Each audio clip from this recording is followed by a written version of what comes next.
Well, hello everyone and welcome back to another Dr. Petrol video.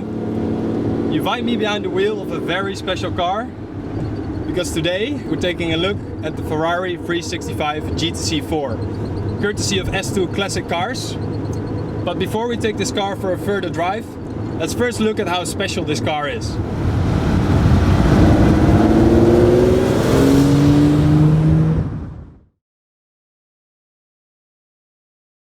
So, there it is, the Ferrari 365 GTC4.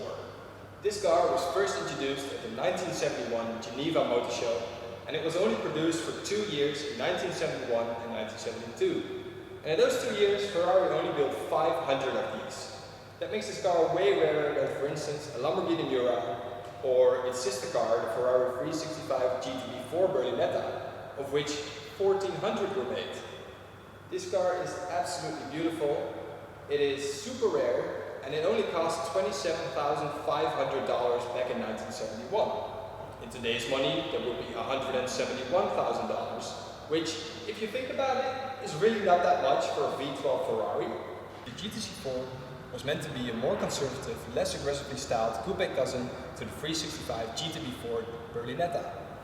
And it is now often called the gentleman's Daytona, as it shares the same chassis and the engine with the 365 GTB4, which is often called the Daytona. Gone were the rounded curves and a more angular design came in. In its day, however, it was also called the hunchback, which is obviously not a very flattering term for a V12 Ferrari. They're supposed to be beautiful, they're not supposed to be called hunchbacks. However, it got this name because of the downward sloping roofline and a suddenly dropping rear line of the car. However, if we look at Maseratis or Lamborghinis of the time, I'd say this one is definitely the better looking one. The Maserati Ghibli, for instance, has a very similar body shape, and the Lamborghini Jarama is just very odd looking. And there are the comeback or come tail, as they call it. This part where this back of the car suddenly drops down was and still is a very accepted styling feature in cars. Look at the Audi A7, look at the Ferrari F12, they're still using it, it's still beautiful. And yeah, if you ask me, this car is absolutely gorgeous, and it's not supposed to be called the hunchback. Being the successor to the Ferrari 365 GT2+2, which was somewhat of a four-seater, Ferrari slotted in 2 rear seats in this car as well. You can just pop the front seat forward, and then you have a back seat here. But to be honest, you're better off leaving your legs at home if you want to ride in the back of this car. However, the backs of these seats do fold forward, proving to be a useful luggage space, which is always welcome in a Grand Tourer, of course. Pop it back up, you have a seat again. Being a Grand Tourer, obviously it needs a big trunk. And the amazing thing is that it has an automatic trunk release. So you have a latch here, if you pull it, there you go. And in there we find something really cool. Let's try and find it. Look at that. This is actually the original toolbox that came with the car, and if you're on a long road trip and you need to do some basic maintenance, here are your tools to do so. Now then, what good would a video of a Ferrari V12 be if I didn't show you the engine? Let's see if I can get it open. It unhinges to the front, which is quite unique, but it is pretty advanced for its time because it stays up. You don't have to put any stalls up. It's perfect. This V12 is the same engine as in the 365 GTB4 Berlinetta, although it has been slightly detuned from 350 horsepower to 320 horsepower to make it a bit more usable at low speeds. The carburetors are side draught instead of down draught, which means they can sit on the side of the engine, so the bonnet is a bit lower and it has a more sleek look on the outside. Thereby the maximum revs have been lowered a little bit to highlight its torquey nature and make it more usable at low speeds. But there's a lot more to be told about this engine, but I think it's time to let the engine do the talking and take it out for a drive.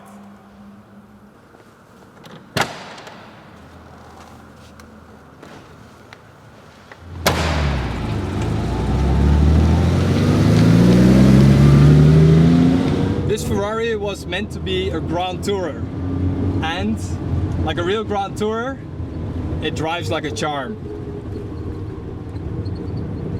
As a real Grand Tourer as well, it has a fuel capacity of 100 liters, a top speed of 260 kilometers an hour, and an unofficial 0 to 60 miles per hour time of 6.7 seconds, but we won't be trying that today, as this is a car to be cruising around like we're doing today. It's a very, very hot day today for the Netherlands. It's about 29 degrees and the car is performing perfectly. I'm looking at all the gauges, the temperatures are good. As standard in this car, you had air conditioning, power steering and power windows. And that for a car of 1971. It's very special. As you can hear, the V12 sounds like a delight. It sounds super nice. It's very smooth. We've only been driving for a few minutes now, but you can feel that this car is still a real quality item. Ferrari definitely knew how to build the Grand Tours back in the day. And to be honest, they still do. We're on a really small country lane here and there's a car coming. Let's see if we can manage to squeeze past it. No problem there.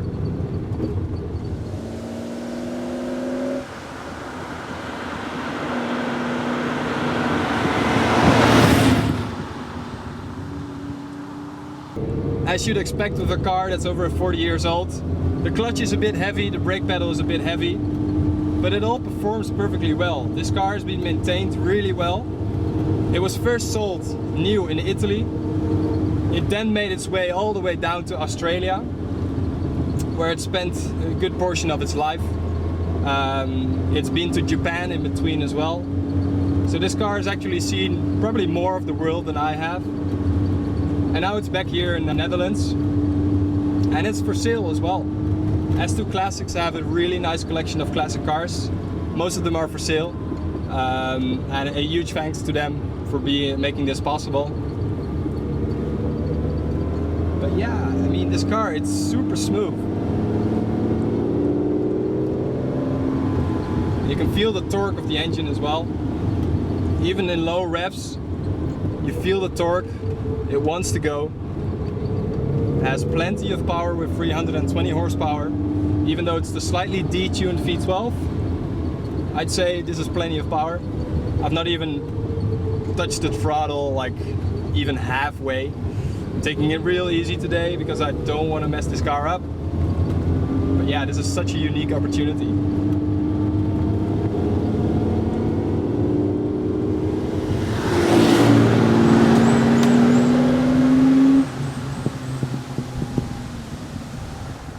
So guys, thank you for watching. That was it for this video. Make sure to check out S2 Classic Cars. I'll put the link down below. They have an amazing inventory of classic cars and this is only one of them. We'll try to make more videos in the future if you like them. Like this video, share it with your friends. Make sure to subscribe for more videos to come. And I'll catch you at the next video. Bye!